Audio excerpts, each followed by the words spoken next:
طاقت اور خوف سے اگر دنیا بدل سکتی تو یہ دنیا فرعون کی ہوتی، نمرود کی ہوتی، شداد کی ہوتی، مگر دنیا ہمیشہ ان کی ہوتی ہے جو عدل، انصاف، صبر، محبت کے ساتھ جیتے ہیں۔ یاد رکھو، ظلم وقتی طور پر ڈرا سکتا ہے مگر دلوں پر حکومت صرف اخلاق اور رحم ہی کرتے ہیں۔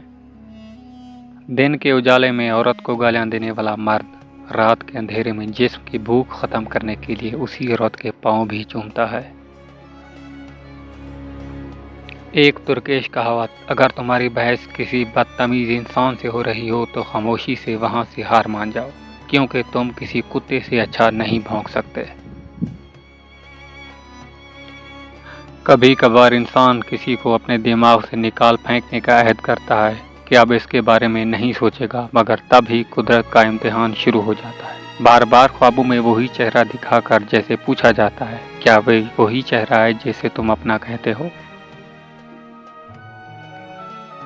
ہم لاکھ خود کو سنوارتے رہیں، خوشبو میں بسے رہیں، مگر جن کی نگاہوں میں ہی کانٹے ہوں وہ بھلا خوشبو کی قدر کیا جانے۔ خوف کے منہ پر پاؤں رکھنا سیکھو، ورنہ زندگی بھر سانپ ڈستے رہیں گے۔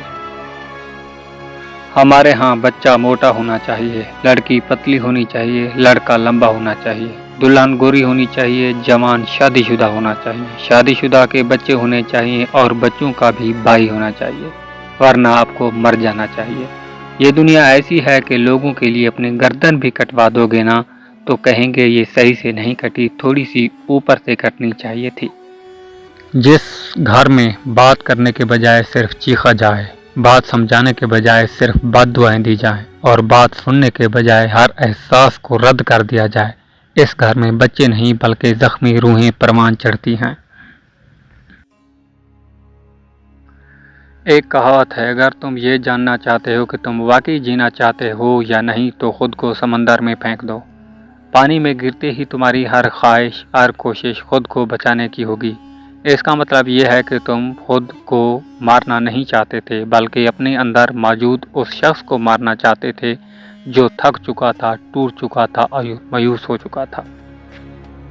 کتنا عجیب زمانہ آ گیا ہے، جو بیٹا والدین کے بڑھاپے کا سہارا بنتا ہے، ان کے ساتھ رہتا ہے، ان کے علاج اور خدمت میں اپنی زندگی لگا دیتا ہے، وہ نکما کہلاتا ہے، اور جو دور رہ کر کبھی کبھار پیسے بھیج دیتا ہے وہ سب سے اچھا بیٹا سمجھا جاتا ہے۔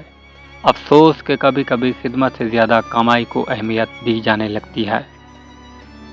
یہ دنیا مکافات عمل ہے۔ آج تم کسی کے راستے میں پتھر رکھو گے تو آنے والا وقت تمہارے راہ میں پہاڑ بن جائے گا۔ ہر دستک دینے والا اپنا نہیں ہوتا اور ہر ساتھ چلنے والا منزل تک ساتھ نہیں رہتا، اس لیے دل ہر کسی کے حوالے نہ کیجیے۔ اپنی زندگی کا راستہ تو معلوم نہیں، مگر دوسروں کی زندگی چلانے کے مشورے ہر شخص کے پاس موجود ہوتے ہیں۔ پڑوسی کے بچوں کی بھوک اور فاقے سے انجان رہنا، اس کی بیوی اور بیٹی کی حرکتوں سے واقف رہنا ہمارے معاشرے کا بہترین مشغلہ ہے۔ لوگوں کی غلطیاں تلاش کرنے سے بہتر ہے اپنی اصلاح میں وقت لگایا جائے۔ جو خود کو سنوار لیتا ہے اس کی زندگی بدل جاتی ہے۔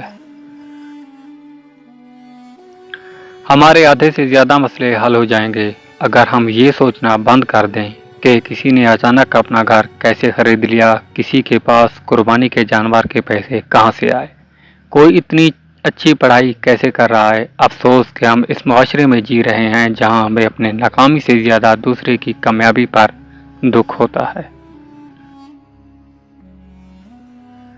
دولت پر عورت نہیں مرد مرتا ہے، کیونکہ میں نے آج تک کسی عورت کو زمین جائیداد کے لیے بھائیوں کو قتل کرتے نہیں دیکھا۔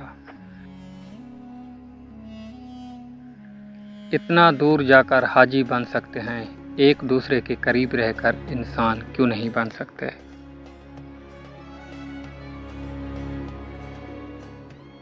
مانگنے کا حق اس نے تمہیں دیا ہے، جب اس نے سورۃ آل عمران میں فرما دیا، دعا پہاڑوں کو بھی ان کی جگہ سے سرکا سکتی ہے، تو قبولیت کا شک ہی نہیں بنتا۔ اللہ نے مقدر لکھنے کا اختیار تمہیں دیا ہے کہ چاہو تو دعاؤں کا تسلسل بڑھا دو اور چاہو تو مایوس ہو کر بیٹھ جاؤ۔ چاہو تو سجدوں کو طویل کر لو اور چاہو تو تھک ہار کر بیٹھ جاؤ۔ مت بھولو تمہارا رب کام التجا کرنا ہے، تدبیریں وہ خود نکالتا ہے۔ ہر مشکل کے بعد آسانی ہے، یہ وعدہ ہے اللہ کا، بس صبر رکھو اور دعا کرتے رہو۔